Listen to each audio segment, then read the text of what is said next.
If you can imagine a future in which humanity is spread across the stars and settled on many planets, in which you can travel between these planets, but you can't travel instantly, and so you end up these ships that travel between the planets. You go into a stasis, so time doesn't pass for you while you're in stasis. That's the setting for a book called Speaker for the Dead. And in this distant science fiction future, speakers for the dead were the people who would show up. They would come from another planet, and they would show up when someone had died, and they would speak for them. And the thing about having a speaker for the dead in this uh, sci-fi future is that they never show up immediately because they have to travel from another planet to get there. And so by the time they get there, the person who's died has been dead months, maybe years, and this person can speak for the dead and can uh, speak for them fully, speak for them with a person's greatest accomplishments and achievements, but also tell of their failings and this sort of like honesty about the fullness of a person's life. It was a fascinating idea that this book is built around. And there's a whole, it's the second in a four-part series, but this is the interesting idea in the second book that has stuck with me. And what drives this book, this fellow named Andrew Wiggin, name of the main character, and he is a speaker for the dead, and he happens to be on the planet when a person dies. And so he shows up, and people haven't had time for everything to kind of settle down. They haven't had time to deal with grief. They haven't, the community hasn't had time to really kind of process a person's life and what they were and who they were and what's missing with their passing. And so this book begins. The challenge is this community has to grapple with the truth, the whole truth, the unvarnished truth, without the benefit of time to sort of take the edge off. This is a science fiction book, so there's a lot of other interesting aspects to it. But that's like the core tension that begins and drives the book. And I read this as a teenager, and as far as I can remember it, the first time I read, this is the first time when I read this book that I remember thinking, well, you just tell the truth, but maybe telling the truth can be a bit more challenging, complicated than it sounds. So, to do what a speaker for the dead does in this sort of science fiction future is to see the entire story, to look at the entire history of a person, and to do so without glossing over the problematic parts, the challenging parts. It just does not come easily. Whether it is a person's life or a family or a community, a people, or maybe even a nation. We might think of it as motivated storytelling. The way that we tend to tell stories is we tell stories for a reason, and we shift how we tell the story based upon that reason, which is not something that's intrinsically wrong, right? The reason to tell a story differently might be a matter of time. Like if you ask me a question about how I ended up serving the church, how did that work? I'm not going to go all the way back to elementary school and start the story there, right? Sometimes we tell the story differently just based upon the constraints of the situation. But there are other times we tell stories differently based upon what do we want to highlight? What do we want to pull out? What matters for this telling of the story? To read the Bible, there is a sense of it that's sort of that speaker for the dead-ish, right? In a sense, it really is speaking for the dead in that it's not pulling punches. The Bible doesn't pull punches. It tells the story in the most common way the Bible tells stories is in a very plain, direct, and unvarnished way. We're going to read in worship the story of Noah. When Noah gets off the ark, it's in Genesis 9. When Noah gets off the ark, we read that he worships, which is good. He plants a field. Yep, got to have something to eat. And the first thing he grows is grapes.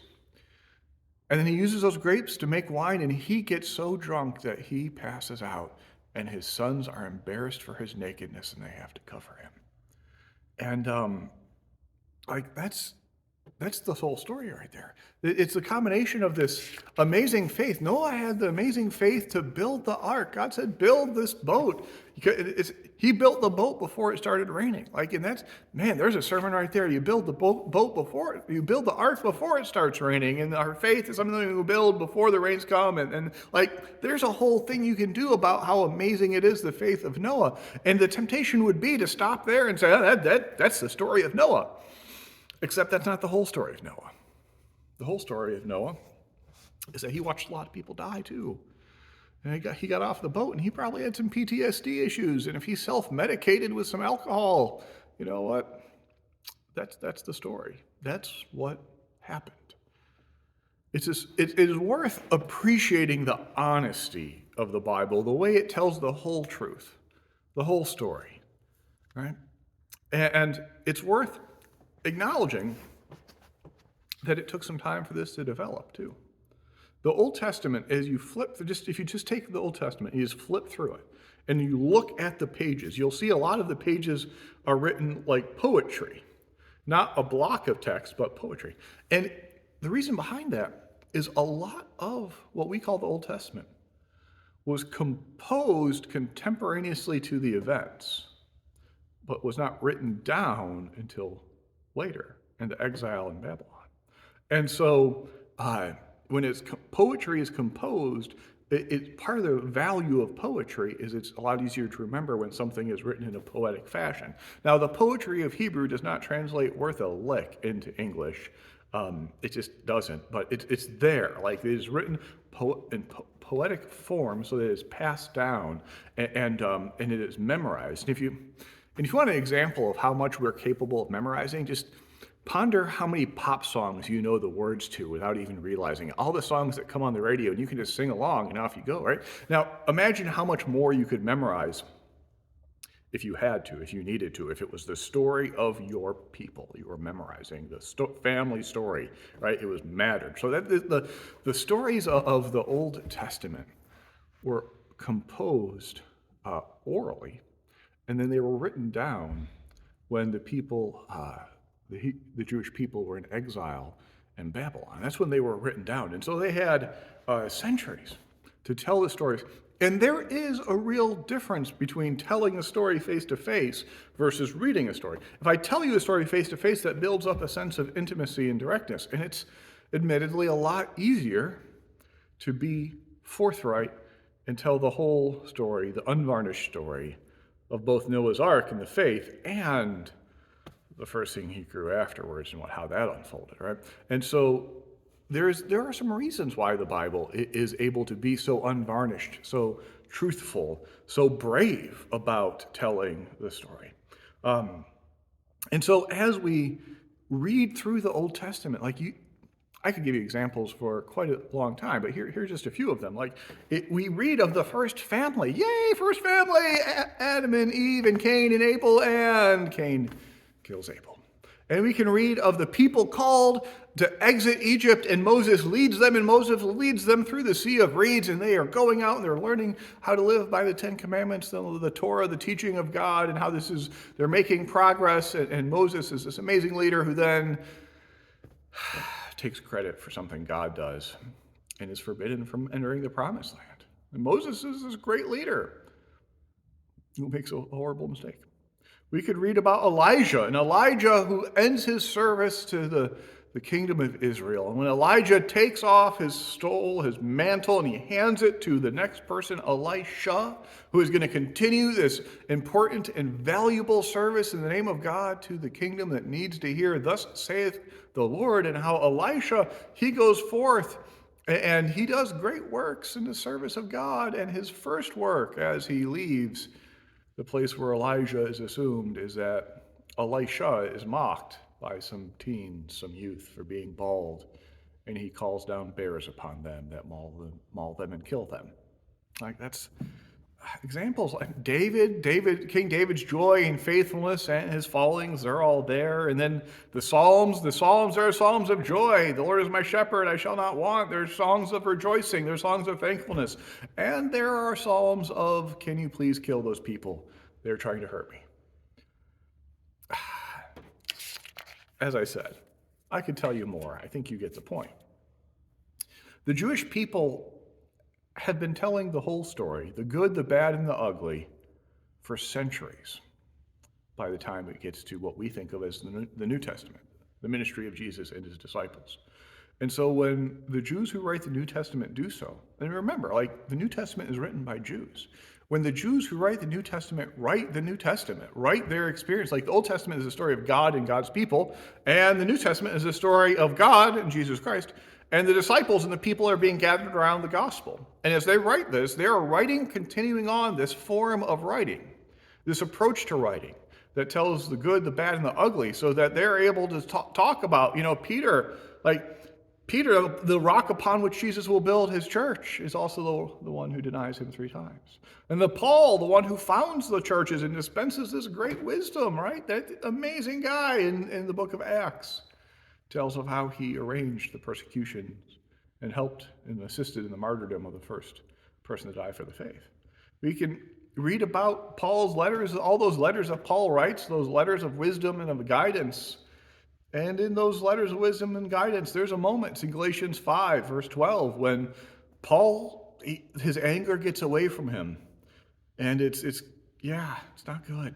It's not good at all. We can read Revelation, and Revelation ends with this punchline of the kingdom of God, but it begins with the critique of the 7 churches of Asia who are told of the good things they are doing. They've held fast to the faith, but they have lost their first love. All right. The Bible is a set of books and narratives constructed by people who are faithful to God. These narratives that are put together over time, these stories, these events, I mean, the Bible is history in that sense. Like, it happened, right? And it is put together, and it tells the whole truth, the unvarnished truth, and this is essential to the nature of the season we are in now, because we're in Lent. Lent is the season of preparation for Easter. Easter, the time when we celebrate the healing that is coming, the making of all things new, the kingdom of God that is going to come when God's will is done on earth as it is in heaven. And before something can be healed and made whole, you have to name it as sick. If I'm not willing to go to the doctor and say what's wrong, the doctor can't proceed with what is necessary to heal what is wrong and what is broken, right? If the Bible shows us a way of being a people that doesn't sweep things under the rug, because when you sweep things under the rug, you trip on them. And that's what happens, right? What is swept under the rug is like families. Families can be their own worst enemies, like Cain and Abel.